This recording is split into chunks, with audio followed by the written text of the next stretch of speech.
Chapter 1. An Evening That Ended in Tragedy. The summer evening in Greenville shimmered with an unsettling heat, the air heavy with the sweet fragrance of blooming flowers and freshly cut grass. The once clear sky now seemed too still, as though holding its breath in anticipation. Laughter and lively conversation filled the streets, but there was an undercurrent, an almost imperceptible tension that none could place. The town was alive with the hum of celebration. Garlands and flags swayed in the gentle breeze, hanging like vibrant whispers above the square. It was the night of the annual town festival, an event that brought together the town's residents and visitors in a blur of colors and sounds. Children ran through the streets, their shrieks echoing, while a local orchestra played melodies that seemed to dance on the very air. It was a scene of apparent joy, yet something about the night felt poised on the edge of something darker. Ellen Marvin walked through the crowd, her fingers tightly clasped around her boyfriend's hand. The flickering lantern light caught her chestnut hair, loosely tied in a bun, its shine an almost unnatural glow against the deepening evening. There was something about Ellen, an intriguing aura that drew eyes, though she was not conventionally beautiful. Her eyes, sharp and expressive, held a depth that seemed to both invite and discourage a closer look. Harry, her companion, was her opposite in every way.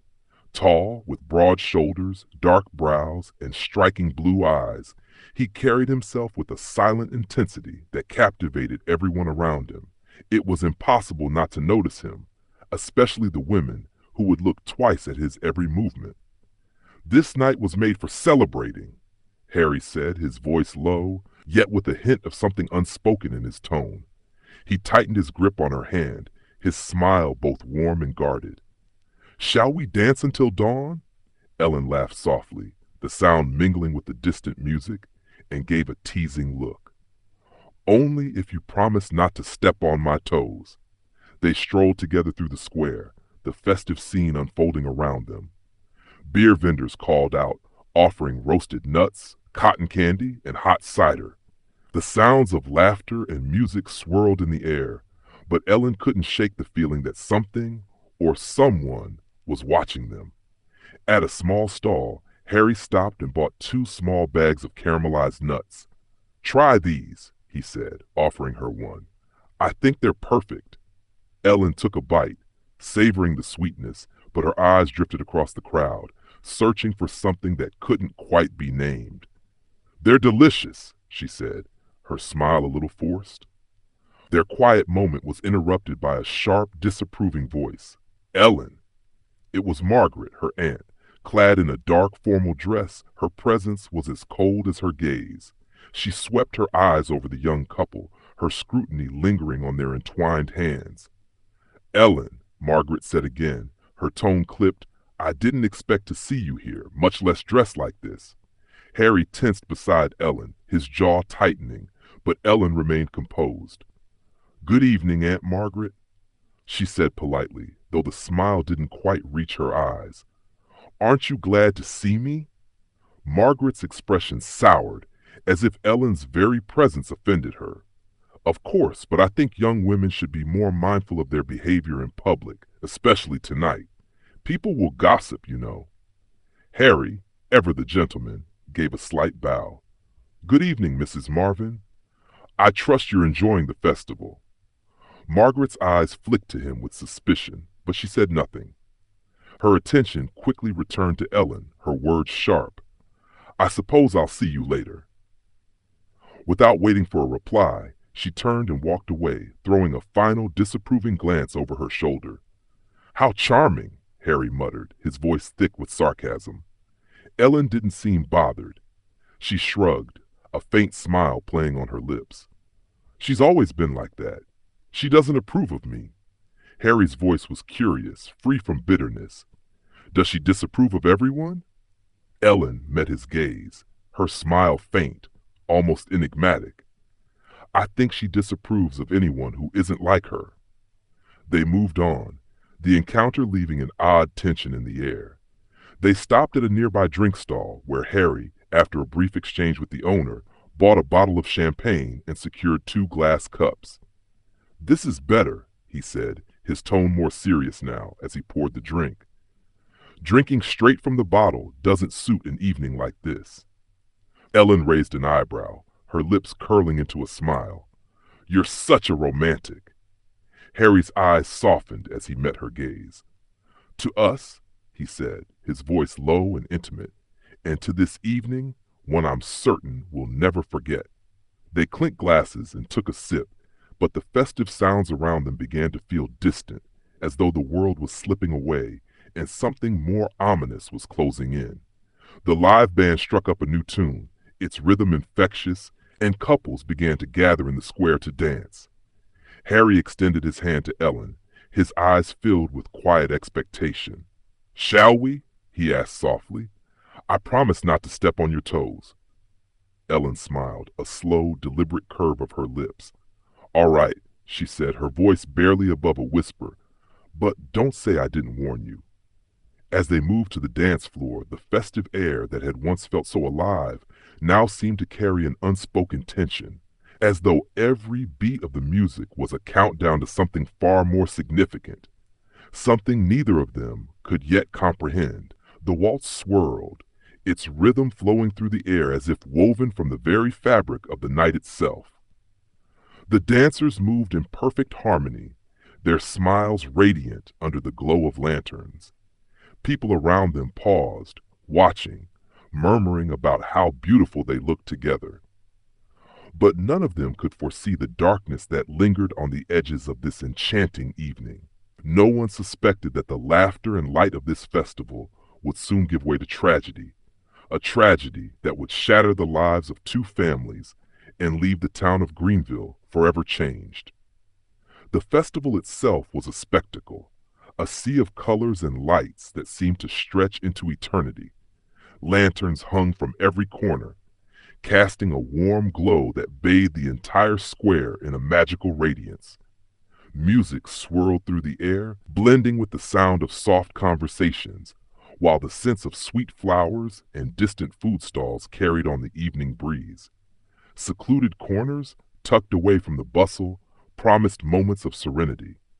Romantic tents, adorned with garlands of delicate flowers, stood like silent witnesses to the joy of the night. Inside these tents, time seemed to slow. The flickering light of candles softened the atmosphere, casting long shadows that whispered secrets in the cool evening air. Sheer fabrics framed the entrances, and cushions scattered on the floor invited couples to sit, relax, and share fleeting moments of intimacy. In this dreamlike cocoon, nothing seemed capable of disrupting the peace. Ellen, Marvin, and Harry strolled past the row of tents, their steps light, their laughter mingling with the sounds of the night. Harry paused, glancing toward one of the tents. "What do you think?" he asked, his voice low and inviting. "Shall we go in?" Ellen's eyes, warm and full of life, met his. She smiled, her voice a soft echo of the world around them. "It looks inviting. Why not?"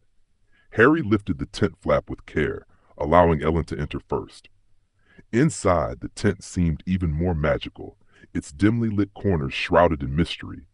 The gentle flicker of candles cast a soft glow across the space, illuminating the scattered cushions that begged them to sit. Ellen folded her hands in her lap as Harry poured champagne from the bottle he'd brought. "This feels like the perfect end to the evening," Harry said, his words wrapping around the moment like a delicate thread. Ellen took her glass, her eyes meeting his in the soft light. "What shall we toast to?" she asked quietly, her voice barely above a whisper. Harry's smile deepened, his blue eyes gleaming in the candlelight. "To us, and to a night we will never forget." The glasses clinked together, the sound sharp and clear against the soft murmur of distant music. They drank, savoring the moment, as Harry shared stories from his childhood that made Ellen laugh. She, in turn, spoke of her dreams, small, delicate hopes that seemed so far away yet within reach. Time passed unnoticed, and as the evening gave way to night, the stars outside began to twinkle, wrapping the tent in their quiet embrace. But the night's serenity would not last. The next morning, the square, once alive with laughter and music, lay empty. Workers moved about, dismantling tents and collecting the scattered remnants of the celebration. The air, once filled with joy, now felt eerily still, as if holding its breath. But that silence was broken by a piercing scream. "Oh my God!" A woman's voice, trembling with fear, shattered the calm.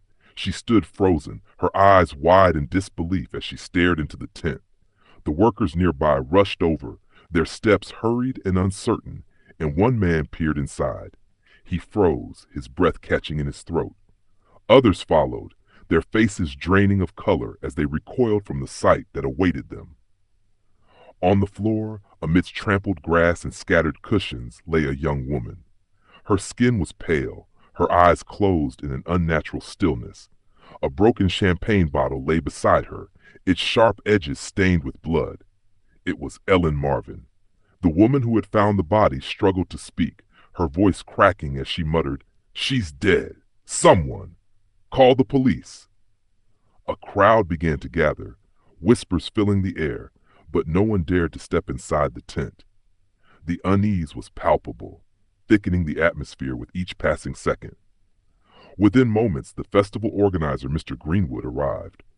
His face, usually warm and welcoming, was now a mask of concern and confusion. "What's going on here?" His voice was sharp, demanding answers. "She's dead," one of the workers responded, still shaken by the horror before them. "A girl. She's dead." Mr. Greenwood stepped back, his face pale, as the reality of the situation settled in. "Has anyone called the police?" he asked, his voice barely above a whisper. A man from the crowd nodded. "Yes, they're on their way." With a heavy sigh, Mr. Greenwood approached the tent's entrance, but the woman who had discovered the body grabbed his arm. "Don't go in," she pleaded, her voice filled with urgency. "Let's wait for the police." He nodded, hesitating at the threshold. The tension in the air grew thicker, and the crowd stood in silent anticipation, the faintest rustling of fabric the only sound breaking the stillness. The night that had begun in joy had turned into something far darker, and the mystery of what had truly happened to Ellen Marvin hung over them all, unanswered, at least for now. Whispers fluttered through the air as some curious souls attempted to peek inside, but they quickly recoiled, unnerved by what they could sense beyond the veil. The bright morning sun, which had once heralded joy, now felt like an intruder, casting long shadows that seemed to stretch over everything, ushering in a chilling sense of dread and unease. Chapter 2. Traces in the Grass. The morning at the police station began with a jarring phone call, its tone cold and urgent. A voice, strained and trembling, spoke of a grisly discovery, the body of a young woman found at the site of the recent festival. Lieutenant Miller, seasoned and perceptive, immediately recognized the enormity of the case. The bustling crowds of the festival would complicate matters, and a suspect would not be easy to identify. It was clear this was no ordinary murder. Without hesitation, Miller reached for his trusted friend, Private Detective Peter Jones. Over the years, Jones had built a reputation as a man who could crack the toughest of cases, his name whispered in the same breath as legends. Despite the early hour, Jones agreed to lend his expertise, knowing the gravity of the situation. They arrived at the scene nearly simultaneously. The square, which had been alive with laughter and music just hours ago, now lay in eerie silence, draped in an unsettling calm. Several police officers kept the area cordoned off, their faces grim, pushing back a growing crowd of onlookers. The tent, once a symbol of celebration, now stood ominously, its garlands and flowers hanging limp, their vibrancy lost in the morning air. "I'm relieved you came so swiftly," Miller said, extending his hand to Jones. "This won't be easy." Jones grasped his hand firmly, his face unreadable. "Tell me what you know." "A young woman. Her body was found this morning by workers dismantling the tents. There are signs of a struggle and a broken champagne bottle. We have a witness, a festival security guard. I'll start with him, and you can examine the crime scene." Jones nodded in agreement, stepping toward the tent, his sharp eyes scanning the surroundings. Meanwhile, Miller approached the security guard, a middle-aged man in uniform, his tired eyes betraying a sleepless night. "Good morning. I'm Lieutenant Miller. I need to ask you some questions," Miller began, his voice steady but probing. The guard nodded, his gaze weary but focused. "Of course, sir. This is a terrible incident." Miller studied him carefully. "What did you see last night and this morning?" The guard took a moment, collecting his thoughts. "Last night, I saw the girl enter one of the tents with a young man. He was tall, around 25, with dark hair. I remember his face well. Saw him again later that night, near the tent, smoking with his friends. I even borrowed a cigarette from one of them." Miller's brow furrowed slightly. "Are you sure it was the same person?" The guard met his gaze, unwavering. "Absolutely, sir. I've got a good memory for faces." Miller scribbled the description in his notebook, his mind already piecing together the fragments. "Did you see when he left the tent?" The guard shrugged, his face troubled. "No, there were too many people around. Hard to keep track of everyone." Meanwhile, Jones had entered the tent. The scene was as haunting as it was tragic. His eyes immediately caught the broken champagne bottle, shards of glass glinting in the soft morning light, scattered across the trampled grass, stained with dark, dried blood. Crouching down, he carefully picked up a fragment, inspecting it before placing it back in its cruel resting place. Ellen Marvin's body lay eerily still among the grass, her face frozen in an unsettling tranquility, as if she had simply fallen asleep, but the dark stains soaking through her dress and the shards of glass around her told a different story, one of violence and terror. Jones moved slowly, methodically around the scene. He avoided disturbing any evidence as he noted the footprints in the grass. There were large impressions, likely from men's shoes, and smaller prints, presumably from women's flats. His gaze shifted to Ellen's own shoes, simple flats without heels, their soles slightly soiled. He crouched once more, his finger tracing the wet grass. "Morning dew," he murmured under his breath. "The footprints must have been made recently." Exiting the tent, Jones approached Miller, who had just finished his conversation with the guard. "We have a description of a possible suspect," Jones said, his voice cool, his mind already racing with possibilities. The evening had cast long shadows across the grounds, and Miller's voice cut through the silence, the mystery of the night unfolding in fragments. "Tall, dark hair. I saw him with the girl just before dusk, and then again near the tent after dark." His words lingered in the air like a puzzle half solved. The guard, he even borrowed a cigarette from Jones's friend. Jones nodded, his mind already dissecting the pieces. "The footprints inside the tent, they tell a different story than the one we expected. Too many people, too many marks. The key is figuring out who left what." He paused, his eyes narrowing. "You've seen it, haven't you? How evidence often points one way, but something about it doesn't add up." Miller chuckled softly, a hollow sound. "That's why I called you." His gaze drifted toward the shattered bottle. "What do you make of this? It's significant, but who broke it and when? That's still a mystery." "I'll need more time," Jones replied, his voice calm but with an undercurrent of urgency. "You mentioned the guard, borrowing a cigarette. That might be the thread we need. If we find prints on the bottle or cigarette, we can compare them." His fingers tapped restlessly at his side. Miller gave a slight nod. "Forensics is already on their way. They'll be here any minute." His tone carried the weight of expectation, but there was an unease lurking beneath. Jones studied Miller, the wheels turning in his mind. "But here's the thing that gets me. The guard remembers him too clearly. At events like this, people don't usually stand out, unless they do something unusual." He paused, weighing the possibility. Maybe the guard's memory is better than most, or maybe he's hiding something. Miller shrugged, the mystery deepening. "Maybe, or maybe we're not being told everything." He turned, his thoughts clearly racing. We need to talk to his friends. Jones nodded, already retreating into his mind. I'll focus on the footprints. We need to know who was in that tent and why. He faded into the shadows, his presence barely noticeable as the police began collecting evidence. His mind raced with theories, none of them comforting. His sharp eyes flicked to the guard, still standing near the tent where the girl's body had been discovered. The man's exhaustion was evident, but his composure was almost unsettling. When Jones approached, the tension in the air seemed to grow heavier. Any other couples entered the tent that night? Jones's voice was steady, but his gaze was intense. The guard shook his head, his response automatic. No, sir. After the girl and the young man entered, no one else came near. We keep a sign up to avoid awkward situations, and later, when their friends smoked nearby, no one went in. I kept an eye on it. Jones's eyes narrowed. And in the morning, before the woman found the body, anyone else? The guard's answer was firm, but Jones could feel something lurking beneath his calm demeanor. No, sir.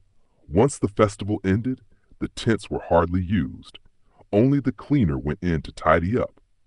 Jones's fingers tapped thoughtfully on his coat pocket. A brief pause, and then he turned to Miller. Lieutenant, please bring the cleaner over here. I need to speak with her. Miller nodded, his steps brisk as he approached the cleaners who were finishing their tasks. Minutes later, a middle-aged woman approached the scene. Her tired face betrayed the sleepless night, and the shock of discovering the body still clung to her, though she tried to mask it. Good morning, Jones greeted her, his tone polite but measured, his eyes scanning her every movement. You found the body, correct? The woman nodded, her eyes avoiding his gaze. Yes, sir. It was terrible. I never thought I'd see something like that. Jones didn't press her with more questions, but his eyes dropped to her shoes, plain work boots, their soles darkened with wet grass and dirt. Miller, standing nearby, observed the interaction, confusion flickering in his expression. After a long moment, Jones gave a slight nod to the woman. Thank you. That will be all for now. If we need anything else, we'll call on you. The woman sighed in relief and quickly retreated, the weight of the moment lifting slightly as she joined her group. Miller turned to Jones, his face a picture of uncertainty. What was that about? You didn't even ask her anything, just looked at her shoes. Jones smirked, the mystery deepening. Sometimes the answers aren't in words. Her shoes, they tell a story. She worked in wet, dirty conditions, but I need to be sure she didn't leave any extra traces inside the tent. Miller shook his head, frustration mixing with his confusion. You've got to be kidding. You really think her shoes are a clue? Jones simply raised an eyebrow, his mind already shifting to the next piece of the puzzle. The guard's coming with us to the station. We'll need him to describe the young man with the girl. Agreed, Miller replied, though his thoughts were clearly elsewhere. As the investigation continued, the pieces were starting to fall into place, but the picture they formed was far from clear. Jones's voice cut through the tense silence, his words deliberate. Send the broken bottle to the lab, but don't expect much. I doubt we'll find any fingerprints. Miller, watching him closely, issued the orders with a subtle frown. Pack it carefully. Check for fingerprints, blood, anything. Yes, sir, the officer replied, his hands steady as he began to secure the bottle. The security guard was escorted to a nearby patrol car, his face a mask of uncertainty. But as they guided him away, Jones lingered at the crime scene, his eyes scanning the shadows, as if looking for something invisible, something others might miss. Miller, unable to resist the pull of his curiosity, asked, What is it you're looking for, Peter? We've got a witness, a weapon, even a suspect description. Isn't that enough to start? Jones didn't respond immediately. His gaze was locked on the ground where the bottle had fallen, as if it might whisper its secrets. Finally, he spoke, his voice calm, but with a weight that made Miller pause. A detective's job isn't just to gather evidence, Miller. It's to read it, understand what it's telling us. That tent was full of people, but one of them left more than footprints. They left a trace of their thoughts, and I intend to unravel it. Miller raised an eyebrow, but didn't argue. All right then, let's see where your thoughts take us. But first, we need that description of the young man. He might have already vanished into the night. Jones nodded without a word, and the two walked toward the patrol car. The day was just beginning, but Jones could already feel the weight of the case settling in his chest. It was going to be a long and twisted road. Chapter 3: Unraveling Threads. The police station hummed with a quiet tension. The dull murmur of distant voices, the shuffle of paperwork, it all felt like a prelude to something much darker. Inside a small interrogation room, David Hill, the security guard, sat across from an officer who awaited his statement. The officer's voice was calm, but there was an underlying urgency. Your name and position? David rubbed his hands together, clearly uneasy. David Hill. I've been a security guard at the festival for 5 years. The officer nodded, his pen poised over the notebook. Now, David, tell me everything you saw that night. Don't leave anything out.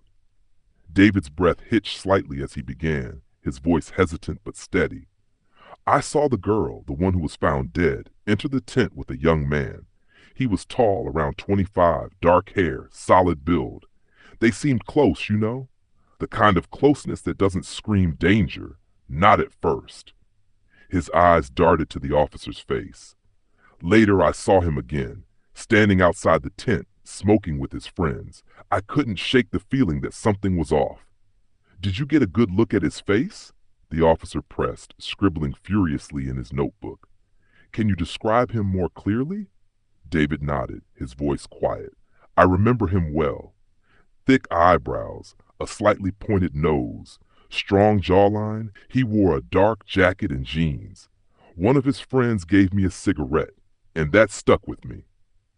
He hesitated before adding, he seemed too calm, like he knew something the rest of us didn't. The officer didn't say a word, only nodded, but David's words lingered in the air like a slow-burning fuse, preparing to meet the parents of the girl who had been killed. The quiet was deafening, and the weight of the task ahead seemed to press down on them both. Miller adjusted the collar of his coat, glancing at Jones. This isn't going to be easy. They won't be ready for what they're about to see. Jones nodded grimly. No one ever is. The door opened, and the couple walked in. Ellen's parents. Her mother looked as if she hadn't slept in days, her eyes raw from crying. Her hands shook as they gripped her husband's arm for support. Ellen's father looked equally devastated, but it was the look in his eyes, desperation, fear, that told Jones more than any words could. Mr. and Mrs. Marvin? Miller's voice was quiet, almost too gentle. The man barely met his gaze, his voice cracking. Is it our daughter?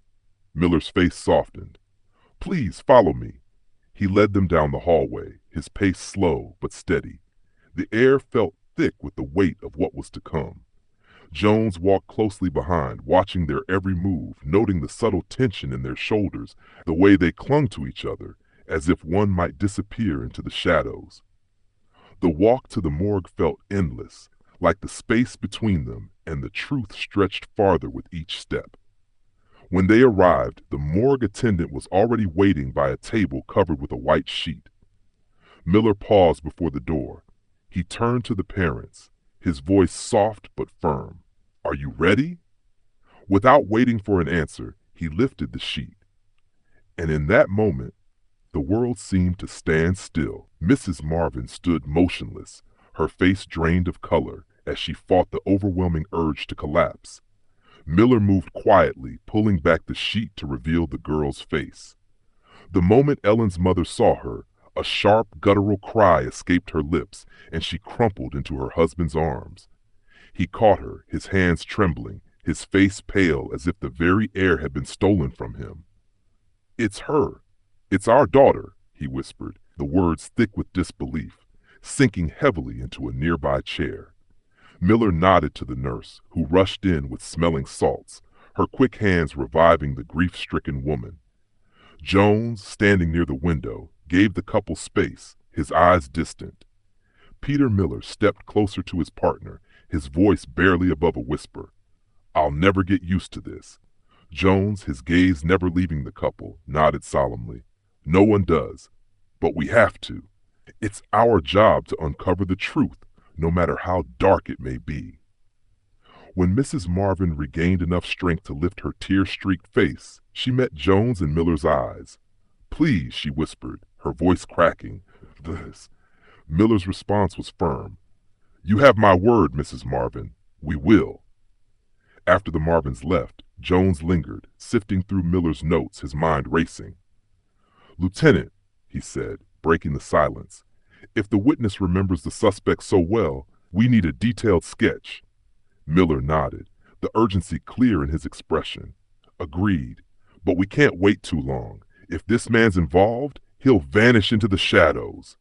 Jones's jaw tightened. "Then let's move." As they spoke, the door to the station opened with a sharp creak, and Margaret, Ellen's aunt, walked in. Her eyes were hard, her face set in grim determination. Without hesitation, she approached the detectives. "Lieutenant Miller," she said, her voice clipped, "I need to speak with you. I'm Mrs. Marvin, Ellen's aunt. I know something you need to hear." Miller motioned to a chair, and Margaret sat, her posture rigid, hands clasped tightly in her lap. "I know who Ellen was with at the festival," she began, her voice cold, almost accusing. "It was Harry, the boy who lives on our street. I've always known he was trouble." Miller and Jones exchanged a quiet look, their interest piqued. "Harry?" Jones asked, his voice thoughtful. "Are you sure?" Margaret's eyes burned with certainty. "I'm sure. I saw them together yesterday, holding hands, talking like old friends. They even waved at me. And I know Harry. He's trouble. Always has been. He hangs out with the wrong crowd, smokes on the corner. I've warned Ellen about him 100 times, but she wouldn't listen." Miller took a slow breath, absorbing the weight of her words. "Thank you, ma'am. This is valuable. We'll look into it."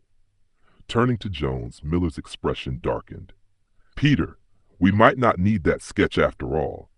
I'll head out with a few officers to Harry's address. If he was with Ellen and then disappeared when she died, he's our man."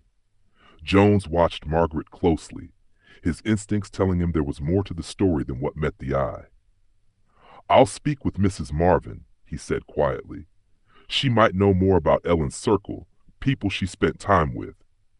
Miller nodded and departed, leaving Jones to delve deeper. He turned to Margaret, his gaze piercing as he sat across from her. "Tell me about Ellen," he began, his voice gentle but probing. "What was she like? Who did she spend time with?" Margaret, though clearly holding back her emotions, replied in a calm but steely voice. "Ellen was a good girl, polite, obedient. She worked at a sewing factory. It kept her busy. She didn't waste time with nonsense." She paused, her tone hardening. If she had any other friends, they were probably from work, but she never talked about them. Jones's pen moved across his notebook as he probed further. "Did she ever speak of anyone besides Harry? Was there anyone else she seemed close to?" Margaret hesitated before giving a small shrug. "Maybe someone from the factory, but she never said much about it. She was always focused on her work." She seemed to grow more distant, her eyes narrowing as she added, "But recently she'd seemed off, like something was bothering her, but she never told me what it was." Jones nodded thoughtfully, jotting down her words. He then asked, his voice almost a whisper, "Anything unusual about her behavior the day before the festival? Did she say anything? Make any plans?" Margaret's gaze hardened as she shook her head. "No, she seemed normal. Nothing out of the ordinary." The room fell into an uneasy silence as Jones processed her words, the pieces of the puzzle slowly falling into place, yet still far from complete. "I hadn't expected to see her at the festival. In fact, I didn't even know she was going, which made the sight of her with Harry all the more jarring. A twist of disbelief gripped me as I watched them together. Unsettling, to say the least. Yes, it upset me, though I'd never admit it aloud. For a young woman, unmarried and free, to behave that way in public, it was scandalous. But then again, love often muddles clear thinking. I had never trusted Harry. Something about him always seemed off. I could feel it in my bones, a woman's intuition that is never wrong. And that nagging suspicion, it never steered me wrong before. Thank you for your time, Mrs. Marvin, Jones said, breaking the silence that had settled between them. He stood, his expression unreadable. If you remember anything else, please contact us immediately. Margaret nodded, her face a mask of carefully controlled emotion, and left the room, her footsteps fading into the distance. The door clicked shut behind her, and the room felt colder somehow. For a long moment, Jones sat still, the only sound the faint rustling of papers on the desk. Then, as if on cue, Miller entered, his face tight with purpose. "We're heading to Harry's place," he said, his voice low. "Want to join us?" Jones hesitated, his gaze lingering on the empty door. "No," he said finally. "I'll go to the factory where Ellen worked. Talk to her colleagues. Maybe they know something we missed." Miller's lips tightened into a thin line. "Suit yourself," he muttered, already half turned to leave. "But I don't see the point. We both know it's Harry. He killed her, then ran. If he were innocent, why would he flee the scene?" His words hung in the air, heavy with certainty, but Jones only nodded, his mind elsewhere, knowing that this case wasn't as clear-cut as Miller believed. Something more was at play, and he would find it, even if it meant chasing shadows through the dark. Chapter 4. Hidden Traces. Detective Jones approached the old sewing factory where Ellen Marvin had worked, hoping to uncover a clue that would bring him closer to solving the case. The morning sun cast a pale glow on the narrow street, revealing the factory's looming structure. Its tall windows framed the rhythmic hum of machines, the only sign of life inside. Yet, despite its solid, weathered exterior, there was something about the place that made Jones feel uneasy as he stepped forward, his footsteps echoing down the quiet street. Upon entering, he felt the sudden weight of tension in the air. The workers, who had been murmuring in hushed tones, fell silent when they noticed the stranger. Their eyes followed him, but no one spoke. A middle-aged woman, her face etched with concern, approached him cautiously. "Good morning, sir. How can I help you?" Her voice, though polite, carried an underlying unease as she wiped her hands on her apron. "Good morning," Jones replied, his gaze scanning the room, observing the faces that seemed to avoid his. "I'm Detective Jones. I'm investigating the case of Ellen Marvin. I need to speak with those who worked closest to her." The woman hesitated, then nodded, signaling for him to follow. "Of course. Follow me. I'll bring you to her co-workers." A few moments later, a young woman appeared before him, her presence almost ethereal in the dim light of the factory floor. Her dark, intense eyes caught his immediately. They were framed by long, curled lashes, and her calm expression betrayed a deep sadness that lingered beneath the surface. She introduced herself softly. "My name is Susan. I was Ellen's friend." Jones gave a slight nod, gesturing toward a small table in the corner, away from the noisy machines. He motioned for her to sit, his gaze softening. "First of all, please accept my condolences, Miss Susan. I know this is a difficult time for you." Susan nodded, her lips trembling slightly as she tried to maintain composure. "Thank you, Detective. It's all so unreal. I still can't believe she's gone." Jones paused, giving her a moment to collect herself before continuing. "I know this is hard, but I need to learn more about Ellen. Did you know if she was seeing anyone? Was there anyone who seemed to be paying her too much attention?" Susan sighed deeply, looking down as she composed herself. When she spoke, her voice was laced with reluctance. Ellen didn't like talking about her personal life much, but there was one man, he kept coming to the factory trying to speak to her. She said he was following her. She wasn't interested in him, but he wouldn't leave her alone. Jones's brow furrowed. Following her? What do you mean? Did he threaten her? Did he act aggressively? Susan hesitated before replying, as though choosing her words carefully. No, nothing like that. He'd just show up every day, waiting for her near the entrance. He'd try to talk to her, even after she told him to stop. It was strange, almost obsessive. She was afraid of him, but he didn't listen. Jones scribbled down the details in his notebook. This revelation sent a shiver down his spine. The pieces were starting to form a darker picture. What did he look like? He asked, his voice steady but with a hint of urgency. Can you describe him? Susan paused for a moment, her eyes flicking upward as she tried to recall the details. He was of average height, thin, light, messy hair, blue eyes. He always wore jeans and a simple t-shirt. He looked about 30. Jones' mind immediately began to piece together the description, but it didn't quite match the man the festival guard had described. Harry had said something different, and now this new information only deepened the mystery. Do you know his name? Jones asked, his voice calm but sharp with focus. Yes, Susan replied, a tremor in her voice. His name is Tom Jackson. He used to say he couldn't live without her. It got so bad that Ellen started asking other people to walk out with her, just to avoid him. Do you know where I can find him? Jones asked, his tone now more insistent. Every detail counted. Susan nodded, her expression thoughtful. He hangs out at a bar called the Old Dock. It's near the port. He spends his time there, playing cards and drinking. You'll probably find him there. Thank you, Jones said, closing his notebook. You've been very helpful. If you remember anything else, please contact me. Susan looked at him, her eyes filled with a quiet hope. Will you find who did this, detective? Ellen didn't deserve such a fate. Jones' expression hardened, the weight of the case settling on his shoulders. I'll do everything I can, he replied firmly. I won't rest until the one responsible is found. As Jones turned to leave, something nagged at him, an unsettling thought that didn't sit right. He stopped at the door, his instincts urging him to act. He turned back to Susan, who was walking him to the exit. Susan, he said, his voice low but serious, could I ask one more favor? Susan looked at him, clearly surprised. Of course, detective. What do you need? I'd like to see the women's locker room, he said, his tone steady.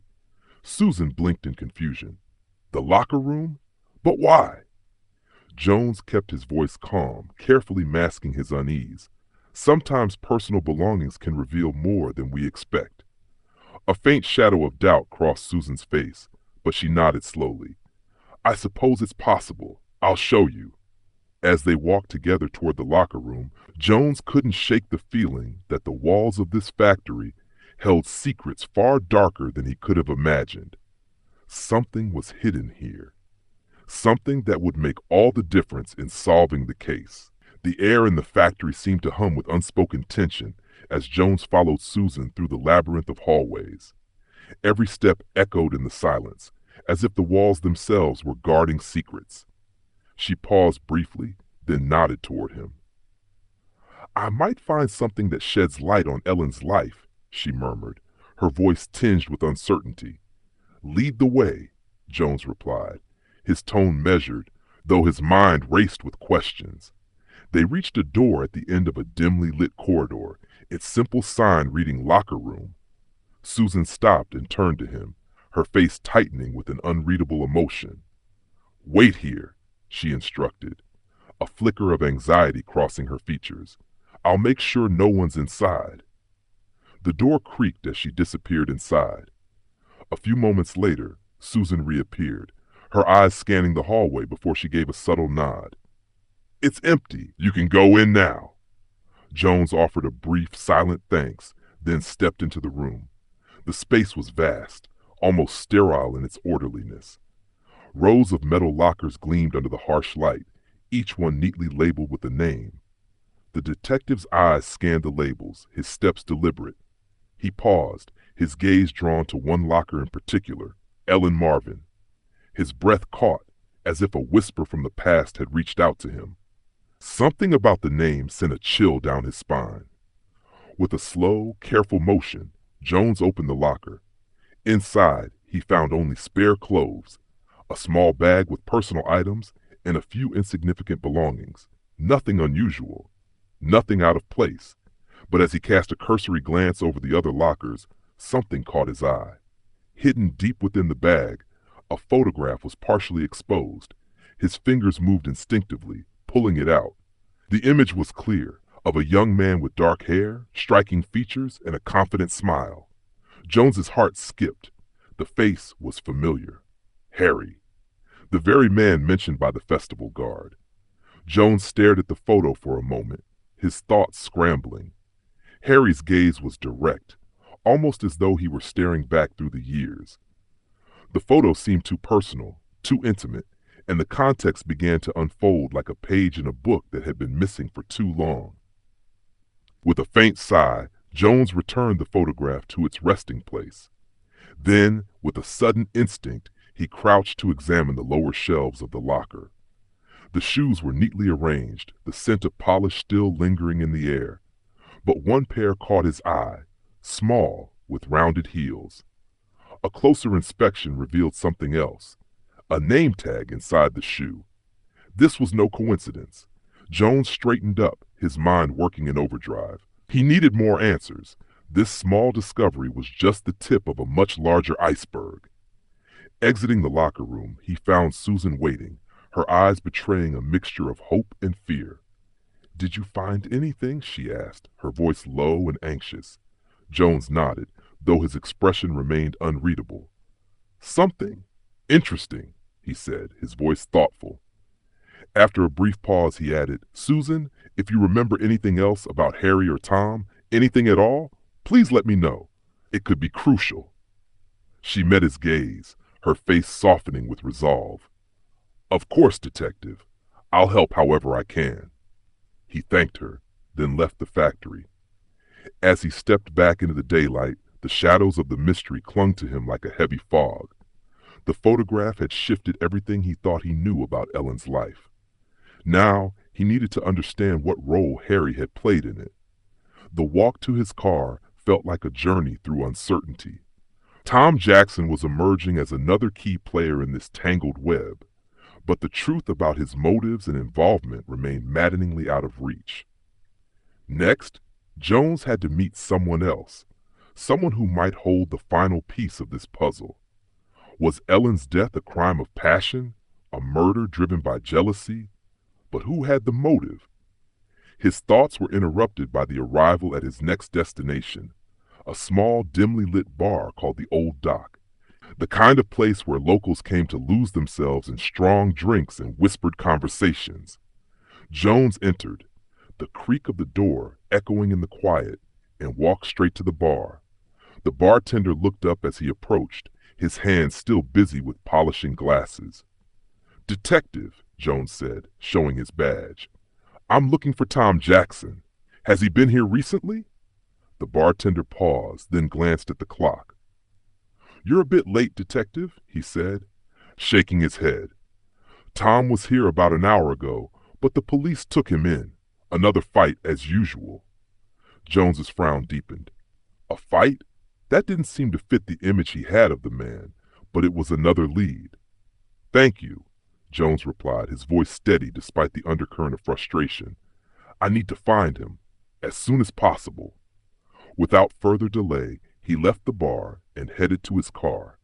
The drive to the police station felt like an eternity, but the answers he sought were there, waiting.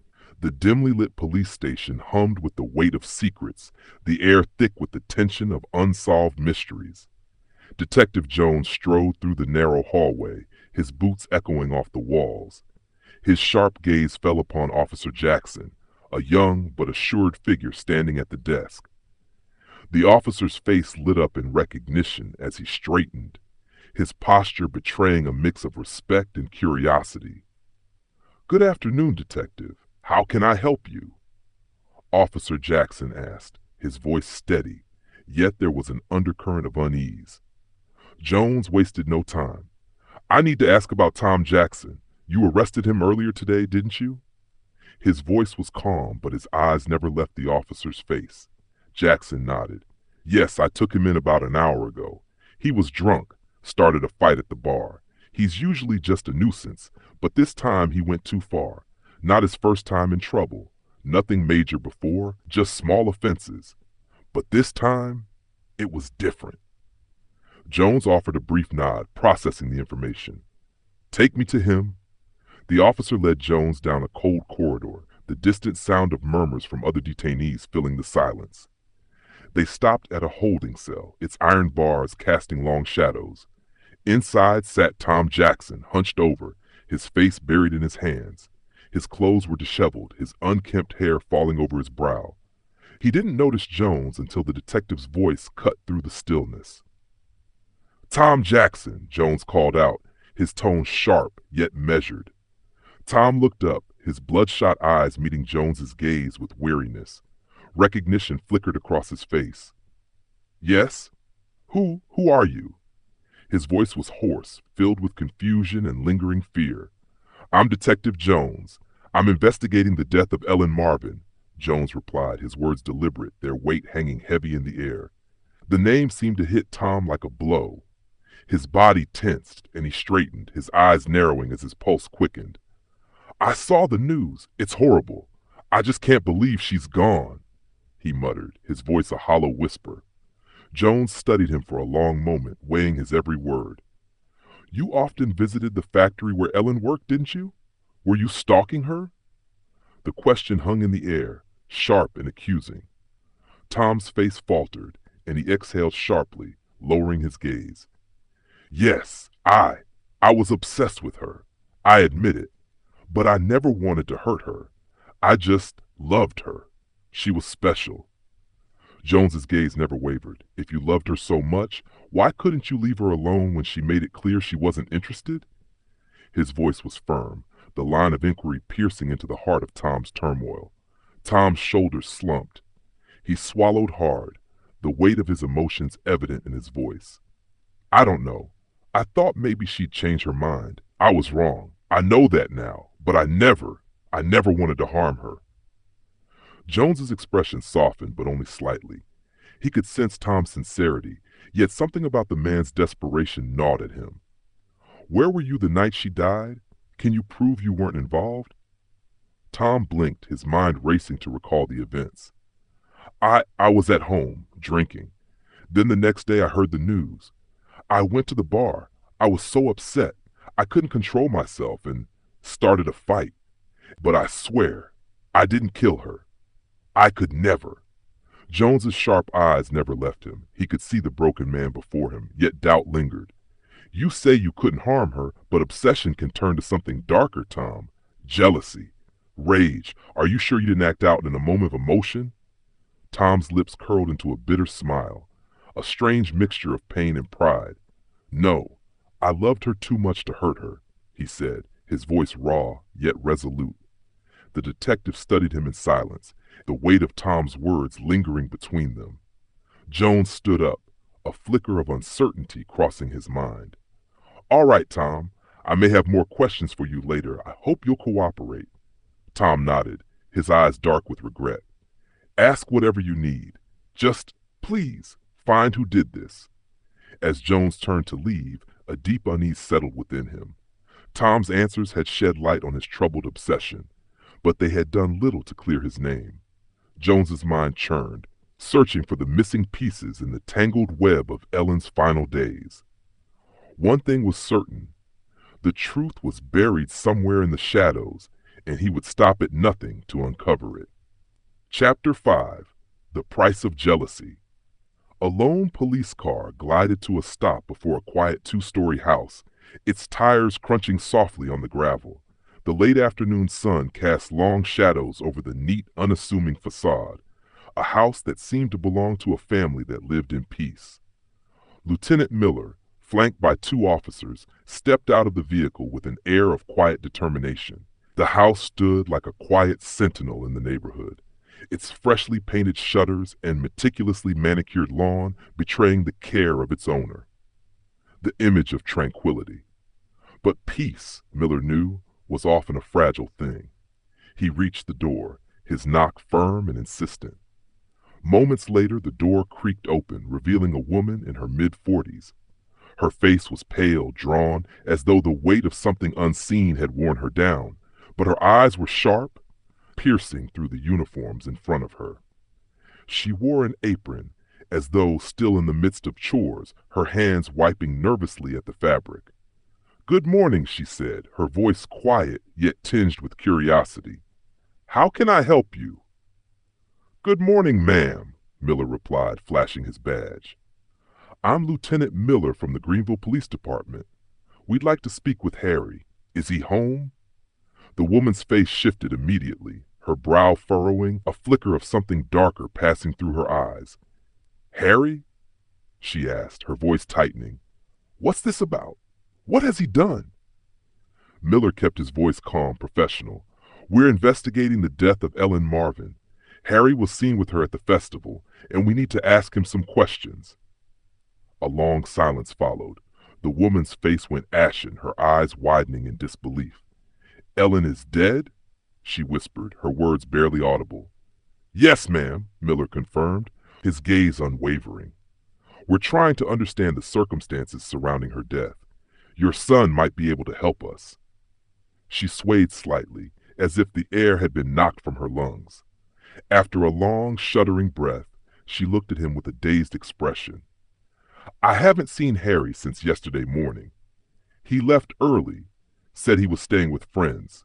I thought it was nothing. But now, you're telling me he's involved?" Her voice broke on the last word. Miller nodded slowly, maintaining his composure. "We don't know for sure yet, but his presence at the festival needs to be clarified. If you hear from him, please contact us immediately." Her hands trembled, her knuckles turning white as she gripped the door frame. She didn't respond, but her gaze lingered on him, filled with unspoken fear. Miller offered a nod of gratitude, then turned to leave. As the officers followed him back to the car, something caught one of their eyes. A figure, moving too quickly on a nearby street, someone darting between shadows, a young man. "Lieutenant," one of the officers called out, his voice sharp with alarm. "He's running!" Miller's instincts kicked in immediately. Without hesitation, he surged forward. "After him!"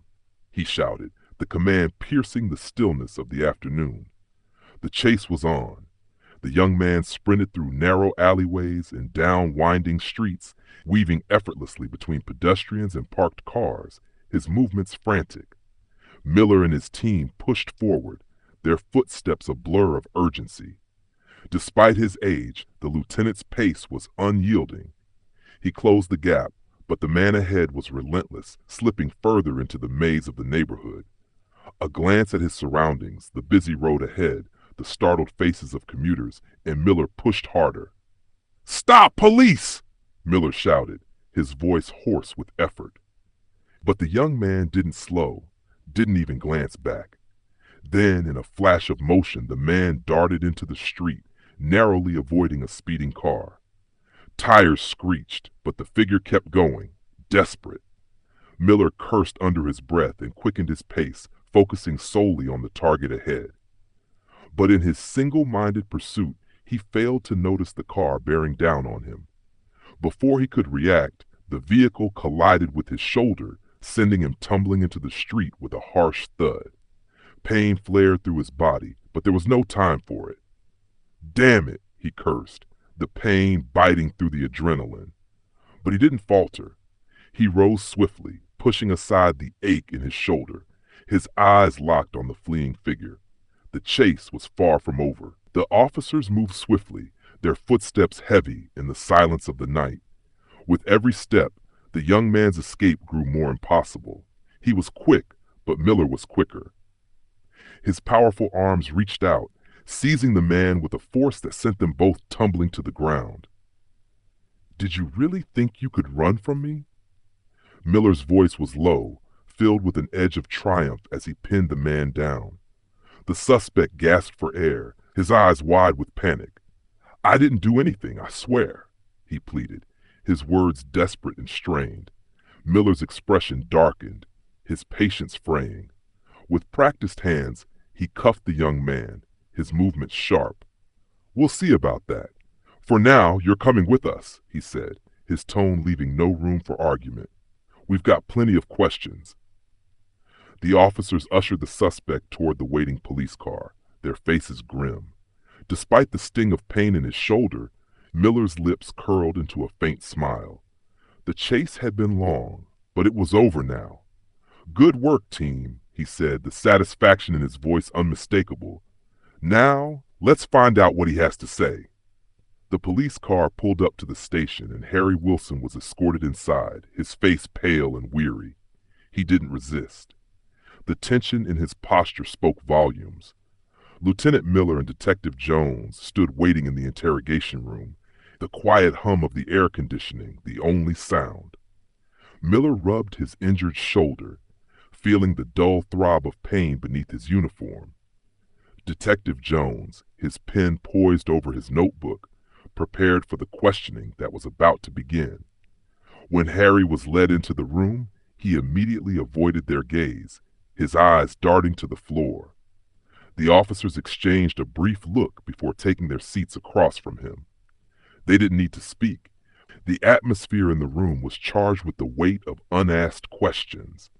"Harry Wilson," Miller began, his voice steady and cold, "we need to talk, and I strongly suggest you tell the truth." Harry's eyes flickered upward, a mix of fear and exhaustion reflected in them. His voice was barely above a whisper. "I'm ready to answer your questions," he muttered. Detective Jones leaned forward, his voice calm but insistent. "Let's start simple. Were you at the festival yesterday, Harry?" Harry nodded, a slight tremor in his hand betraying his anxiety. "Yes, I was there with Ellen." Miller's gaze sharpened. "And were you in the same tent where she was killed?" Harry's face tightened. He nodded again, but his voice faltered as he spoke. "Yes, we were there. We sat together, drank champagne, talked, but I didn't kill her." His words rushed out, desperate to convince them of his innocence. Miller's eyebrow arched, his scrutiny unyielding. "If you didn't kill her, why did you run from the crime scene?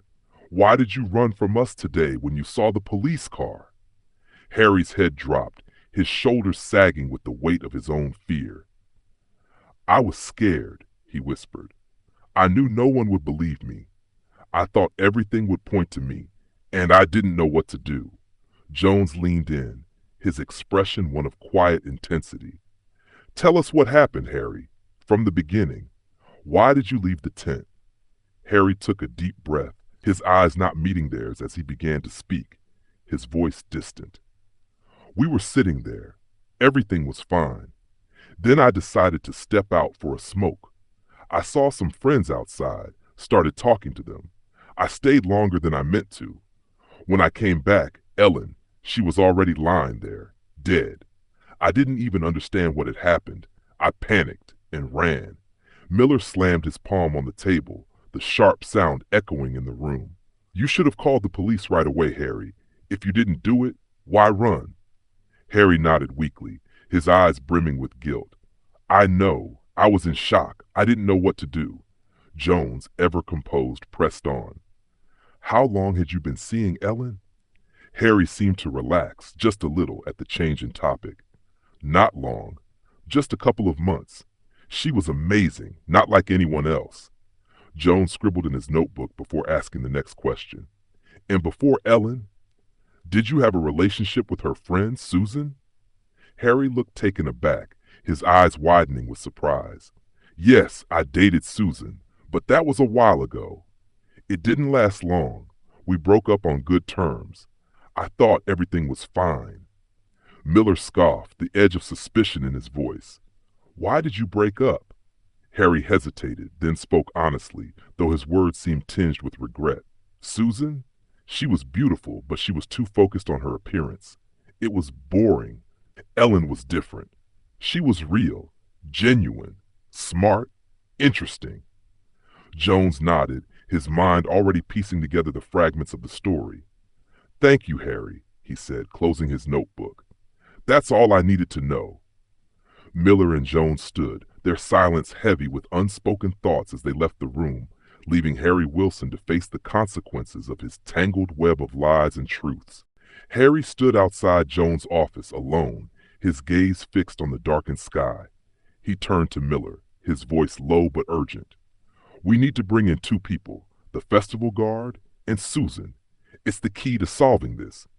Miller looked at him, brow furrowed, uncertainty clouding his features. "The guard and Susan? What do they have to do with it?" Jones gave a faint, cryptic smile, his eyes narrowing with quiet confidence. "Everything will make sense soon. Trust me." Reluctantly, Miller nodded, but the suspicion lingered as he set to work. Hours later, both individuals sat in the interrogation room. The guard, a middle-aged man whose face carried the weight of sleepless nights, sat at one table.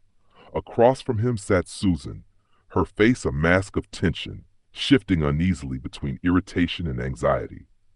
Jones entered the room, his eyes briefly flicking to both of them before settling at the head of the table. Miller stood in the corner, silently observing. "Thank you both for coming," Jones began, his voice measured and calm, though his presence demanded attention. "I have a few questions for each of you." He turned to the guard. "Did you see this woman at the festival yesterday?" He pointed at Susan, his gaze sharp. The guard glanced at Susan, his eyes momentarily flickering with recognition. "I saw her," he replied slowly. "She was near the tents. She seemed agitated."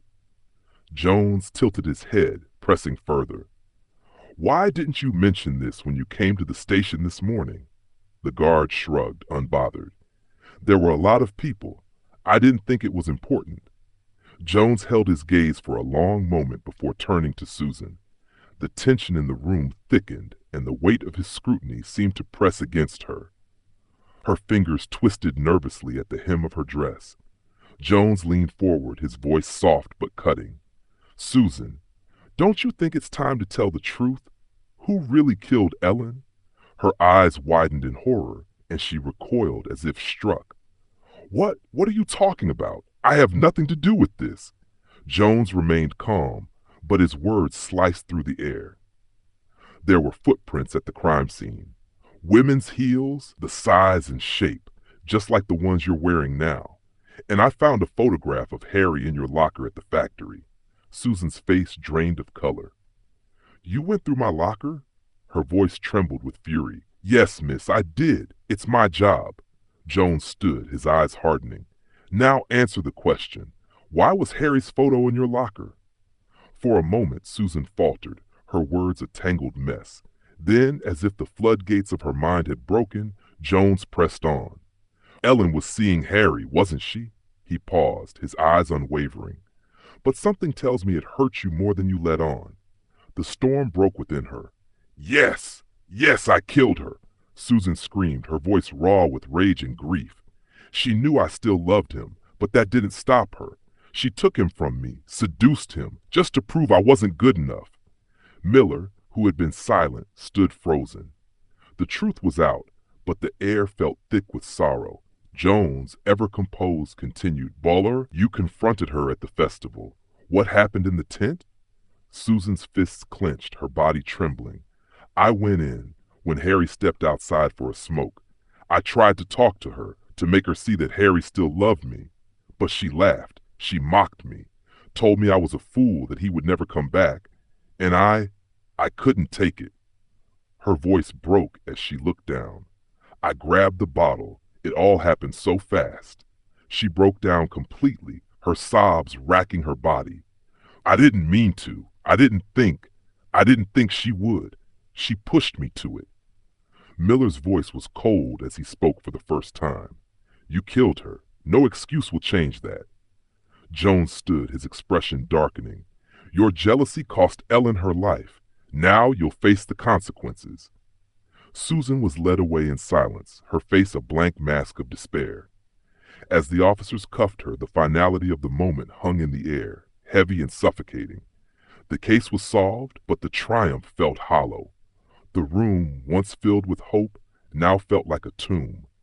Jones and Miller left the room, their footsteps echoing in the hallway. Miller exhaled deeply, rubbing the back of his neck. "Tough case, but you were right. All the pieces fit. Jones nodded, his face grim. Sometimes the truth is darker than we expect, but it's our job to uncover it, no matter how bitter it is. The mystery had been solved, but the cost of that truth left a shadow over them both.